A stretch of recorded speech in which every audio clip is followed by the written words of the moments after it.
Tudo bem, a gente tem caminhado falando sobre ter uma vida sem vergonha, ter uma vida sem ter do que se envergonhar, com base em 2 Timóteo capítulo 2, a partir do verso 15. É um conselho de Paulo para um jovem pastor, Timóteo, em que Paulo fala, olha só, Timóteo, você precisa se apressar para se apresentar diante de Deus como um obreiro aprovado, que não tem do que se envergonhar e que maneja bem a palavra da verdade. Nós sabemos que esse é o nosso chamado, nós somos servos, nós somos obreiros do Senhor e por isso estamos ansiosos, estamos apressados em nos apresentar e sermos aprovados pelo nosso Senhor e por isso estamos a cada dia mais manejando, aprendendo a manusear Cristo em nossas vidas, em ser mais parecido com Cristo em nosso coração.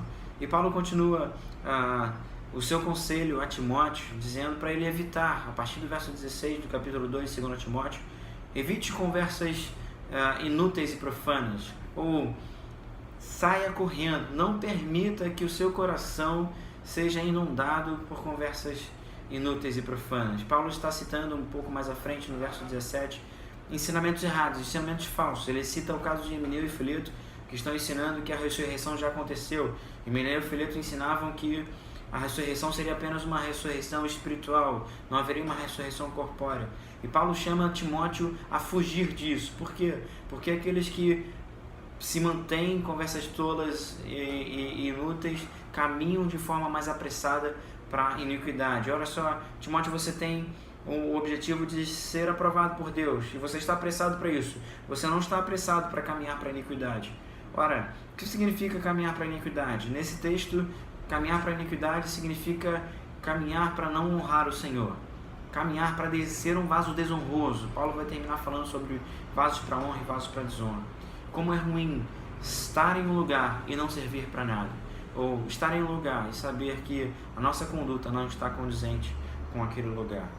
Paulo diz que aqueles que se mantêm em conversas tolas e inúteis, ou aqueles que se mantêm em conversas inúteis e profanas, estão a passos largos para não honrar mais o Senhor. Aqueles que pautam a sua vida cristã em falsos ensinamentos que não se baseiam no Evangelho, estão correndo para uma vida que não honra o Senhor. E essa é a pergunta: a sua vida honra o Senhor? Você tem certeza que Deus está te olhando nesse momento como um vaso para honra, como aquele homem que, na grande casa que ele cita no verso 20 desse mesmo texto, a sua vida é olhada para o Senhor como um vaso para honra? Como nós podemos filtrar isso? O filtro é a palavra. Olha só, Himeneu e Fileto estão ensinando que a ressurreição não acontecerá, mas precisamos pensar, Cristo nos prometeu em João capítulo 14 que haveria uma casa do Pai, haveria uma casa, a casa do Pai, e que Ele estava preparando um lugar, havia um lugar preparado para nós, para que onde Ele estivesse, estivéssemos também. Ora, sabemos que Cristo ressuscitou ao terceiro dia e que Ele foi visto de forma corpórea, Ele ressuscitou corporalmente. E nós teremos um dia, um corpo glorificado junto ao nosso Senhor. É através da palavra que filtramos aquilo que ouvimos. É na própria palavra que podemos detectar os falsos ensinamentos e aquilo que não convém ao nosso coração. Assim também, nós precisamos colocar os nossos olhos naquilo que é puro e naquilo que é do Senhor. Jesus ensina que os olhos são a candeia do corpo. Se os nossos olhos forem bons, todo o nosso corpo será bom. Mas se os nossos olhos estiverem em trevas, que grandes trevas estarão sobre nós.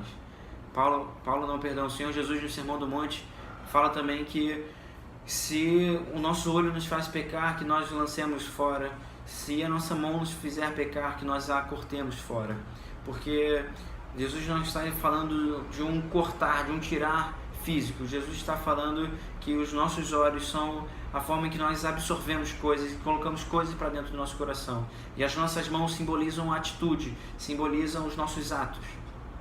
Jesus fala que o que contamina o homem não é o que entra, mas é o que sai do coração, porque é do coração humano que vêm os maus desejos e os maus comportamentos. Ou seja, coloquem os olhos de vocês em coisas que não contaminem o coração de vocês, porque se vocês estiverem com o coração contaminado, vocês estarão também tendo atitudes erradas, vocês estarão todos contaminados. Por isso Paulo está falando para Timóteo, olha só Timóteo, não coloque o seu coração, não coloque ou evite, apresse-se em desviar de conversas inúteis, conversas que são contra a vontade do Senhor, conversas ou interpretações equivocadas do Evangelho, mas também de conversas profanas que inundam o coração de vocês e afastam o coração de vocês, o seu coração da presença do Senhor, porque senão assim você estará caminhando apressadamente para a iniquidade. Nós não devemos nos aproximar disso. Paulo vai falar que nós precisamos nos afastar da iniquidade, no verso 19. E quando Paulo cita isso, ele fala como Isaías fala no capítulo 52. É uma palavra de Isaías, é uma palavra de Deus para o povo de Israel. Olha só: apressem-se em sair da Babilônia e não toquem mais em nada que é impuro. E quem trabalha no templo, que purifique-se. Olha só, vocês vão sair da Babilônia, eu vou libertar vocês. Eu não quero que vocês tenham mais contato com nada que é profano. Livrem-se, purifiquem-se, porque vocês são um povo separado. Esse é o chamado de Deus para o povo. Esse é o chamado de Deus para a sua igreja. Nós somos um povo separado. Nós não devemos tocar em mais nada que é impuro. Por quê? Porque nós não somos como esses. A partir do verso 19, ele começa a colocar um contraponto. Olha só: entretanto, esses que se desviaram, esses que estão caminhando para a iniquidade, são vasos para desonra. Mas vocês estão num firme fundamento de Deus, permanecendo inabaláveis. Vocês não estão como o homem que edificou sua casa na areia, que ouviu as teorias ou que ouviu os ensinamentos de Jesus, mas não os colocou em prática. Mas vocês estão firmados na rocha. Vocês ouviram os ensinamentos do Senhor Jesus e têm vivido no dia a dia aquilo que é a vontade do Senhor. Vocês têm colocado, vocês têm obedecido, porque vocês estão se apressando em se apresentar como obreiros aprovados, que não têm do que se envergonhar.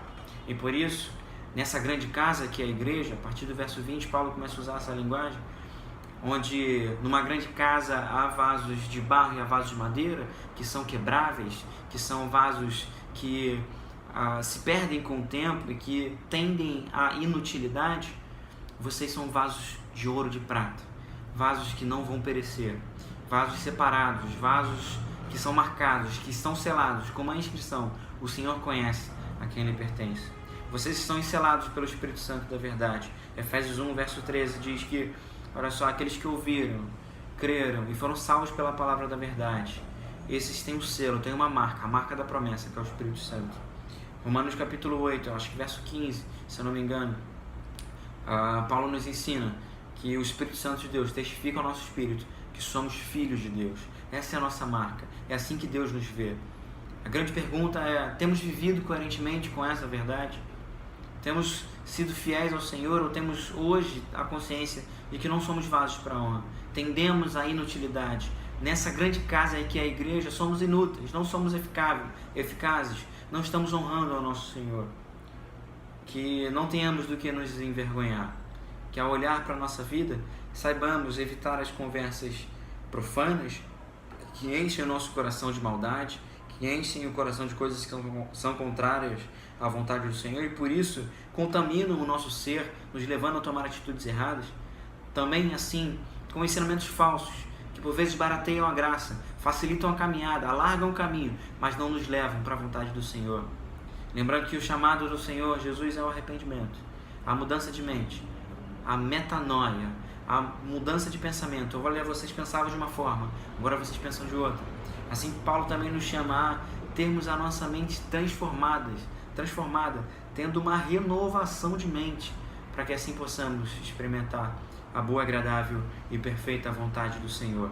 E assim, nos tornando vasos para honra, vasos que são agradáveis ao Senhor, obreiros aprovados, que não têm do que se envergonhar. Se você quer ser um obreiro aprovado, evite conversas tolas, evite as conversas inúteis, evite as conversas profanas, mude o seu linguajar, coloque os seus olhos no autor e consumador da nossa fé, tirando tudo aquilo que nos atrapalha, o pecado que nos assedia. Assim como Paulo fala para a igreja de Colossos: olha só, já que vocês ressuscitaram com Cristo, coloquem os olhos de vocês, coloquem o pensamento de vocês nas coisas do alto, nas coisas celestiais, não nas coisas mais terrenas. Assim como Paulo fala para a igreja de Filipos no capítulo 4, olha só, tudo que é puro, tudo que é de boa fama, tudo que é honesto, nisso pensai. Coloquem a mente de vocês na palavra da verdade. Aprendam a manusear Cristo, porque assim vocês serão vasos para honra e não terão do que se envergonhar. Que Deus te abençoe, em nome de Jesus.